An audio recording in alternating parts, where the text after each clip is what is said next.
ప్రజాస్వామ్యంలో ఎవరు గెలిచారన్నది ముఖ్యం కాదు, ఎలా గెలిచారన్నదే ముఖ్యం. ఈ పంచాయతీలను చూసుకునేది ఎవరు అంటే ఎలక్షన్ కమిషన్ ఆఫ్ ఇండియా. భారతదేశ అన్ని ఎన్నికల్లో నిష్పాక్షికంగా స్వతంత్రంగా ఎవరు ప్రభావితం చేయకుండా ఉన్నటువంటి రాజ్యాంగ సంస్థ ఏదైనా ఉంది అంటే అది ఎలక్షన్ కమిషన్ ఆఫ్ ఇండియా. ఇది ఆర్టికల్ 324 కింద ఏర్పాటు చేయబడి ఉంది.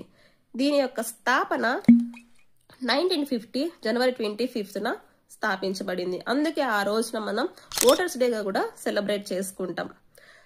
ఎన్నికల సంఘంలో 3 సభ్యులు ఉంటారు. ఒకరు చీఫ్ ఎలక్షన్ కమిషనర్, ఇంకా 2 ఇతర ఎలక్షన్ కమిషనర్స్. వీరిని రాష్ట్రపతి నియమిస్తాడు. వీరి యొక్క పదవీ కాలం 6 సంవత్సరాలు లేదా 65 సంవత్సరాలు, ఏది ముందైతే అది. సుప్రీంకోర్టు జడ్జిని ఏ విధంగా అయితే ఇంపీచ్మెంట్ ప్రాసెస్ చేసి తొలగిస్తారో ఇక్కడ కూడా అదే ప్రాసెస్ ఉంటుందన్నమాట.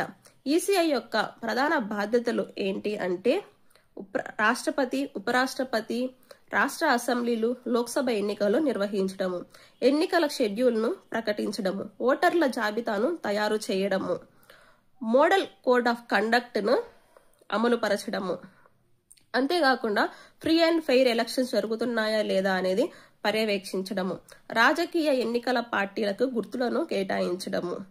ఇది దీని యొక్క మెయిన్ ప్రధాన బాధ్యతలు. Thank you.